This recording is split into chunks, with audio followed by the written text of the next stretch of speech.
हिंदी का previous year paper है 2022 में जो क्वेश्चन पूछा गया था। दोस्तों मैं इस वीडियो में आपको दिखाऊंगा कि कौन कौन से क्वेश्चन आने की संभावना है इस साल। तो आपको उस क्वेश्चन को जरूर याद करके जाना है, 100% वो क्वेश्चन जरूर आएगा। तो इसलिए मैंने इस वीडियो बनाना चाहा। ठीक है, तो आओ देखते हैं, वीडियो के लास्ट तक बने रहना। ठीक है, यहाँ पे देख लो दोस्तों, निम्नलिखित कृतियों में से किसी एक कृति के रचनाकार का नाम लिखिए। ठलुआ किसने लिखा? बाबू गुलाब राय।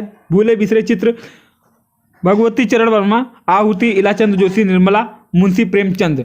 आत्मकथा तथा विद्या की किसी एक रचना का नाम लिखिए। क्या भूलू क्या याद करूँ, इसके बारे में लिख देना। ठीक है, कलम का सिपाही जीवन किस विद्या पर आधारित है? रचना, तो ये जूनी विद्या पर आधारित है, इसके बारे में भी लिख सकते हैं।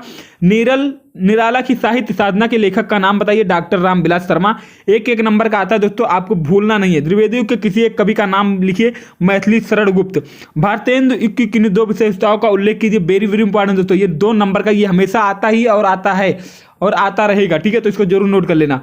प्रयोगवादी कविता की 2 प्रमुख विशेषताएं लिखिए। नहीं, कोई जरूरी नहीं है, आगे बढ़ते हैं। निम्नांकित गद्यांशों में से किसी एक गद्यांश के नीचे दिए गए प्रश्नों के उत्तर दीजिए। वेरी वेरी इंपॉर्टेंट दोस्तों, इसको अभी नोट कर लो।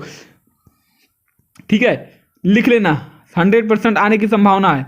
आगे बढ़ते हैं। निम्नलिखित पद्यांशों में से किसी एक पद की संदर्भ सहित व्याख्या देते हुए लिखिए। वेरी वेरी इंपॉर्टेंट दोस्तों, ये वाला लिख लो जो मैं बता रहा हूं। सच्चा प्रेमी वही है जिसकी तृप्ति आत्मबल पर निर्भर हो। त्याग बिना निष्प्राण प्रेम का करो प्रेम का प्राण निछावर। वेरी वेरी इंपॉर्टेंट दोस्तों, इसे अभी नोट कर लो। ठीक है, निम्नलिखित लेखों में से किसी एक का जीवन परिचय लिखिए। देख लो दोस्तों, हमेशा रामचंद्र शुक्ल और देवशंकर प्रसाद का हर साल आता है लिखने के लिए, तो आप किन्हीं एक लोगों का याद कर लेना। ठीक है, और आता ही आता है। निम्नलिखित कवियों में से किसी एक कवि का जीवन परिचय दीजिए तथा उनकी किसी एक रचना का नाम लिखिए। तो तुलसीदास का आप लिख के याद करके जाना, 100%। अगर नहीं आया तो फिर बोलना आप, ठीक है, कमेंट बॉक्स में कि नहीं आया था।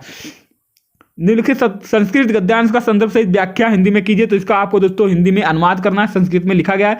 जो आपको आसान लगे उसको वही आपको कर देना है। ठीक है, आगे बढ़ते हैं। अपनी पाठ्य पुस्तक में कंठस्थ कोई एक श्लोक लिखिए जो इस प्रश्न पत्र में ना आया हो।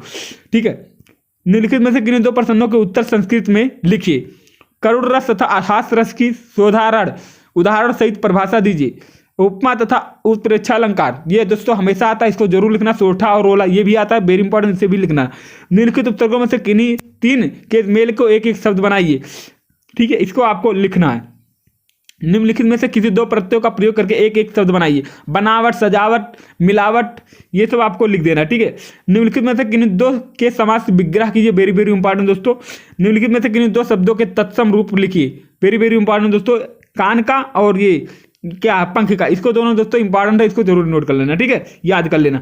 निम्नलिखित में से किन्हीं 2 का पर्यायवाची लिखिए। 2 का पर्यायवाची लिखिए। चाहे आप चंद्रमा का लिखो, चाहे कामदेव, कपड़ा, आकाश, गंगा, किसी का भी आप लिखोगे तो इनका 2 पर्यायवाची आपको लिखना ही पड़ेगा। ठीक है, निम्नलिखित में से किन्हीं 2 में संधि विच्छेद कीजिए और संधि का नाम लिखिए। निम्नलिखित शब्दों के पश्चिमी विभक्त बहुवचन रूप में लिखिए। Very very important. निम्नलिखित में से किसी एक के धातु, अलंकार, पुरुष तथा वचन का उल्लेख कीजिए। निम्नलिखित में से किन्हीं 2 वाक्यों का संस्कृत में अनुवाद कीजिए। निम्नलिखित में से किसी एक विषय पर निबंध लिखिए। आपको किसी भी एक पर निबंध लिखना ही लिखना है। विज्ञान से लाभ और हानि, ये हमेशा आता है और उसको आपको लिखना ही है। अपने पठित खंड कब्य के आधार पर निम्नलिखित प्रश्नों में से किसी एक का उत्तर दीजिए। तुमुल या तुमुल खंड का, इसके बारे में आपको लिखना ही लिखना है। ठीक है, कर्ण का आता है, अग्रपूजा आता है, कर्मवीर का दोस्तों हमेशा याद कर लो, क्योंकि कर्मवीर एक ऐसा ही दोस्तों खंड काव्य जिससे नंबर ज्यादा उठने की संभावना है। ठीक है, तो आप इसको कर्मवीर को याद ही कर लेना। ठीक है, और उसके अलावा कुछ नहीं है। तो आई होप कि आप सभी को अच्छे समझ में आ गया। हमारा ये टॉपिक पूरा कवर हो चुका है इस वीडियो में। तो वीडियो अच्छी लगी तो वीडियो को लाइक कर दो, चैनल को सब्सक्राइब कर दो। मिलते हैं नेक्स्ट वीडियो के साथ।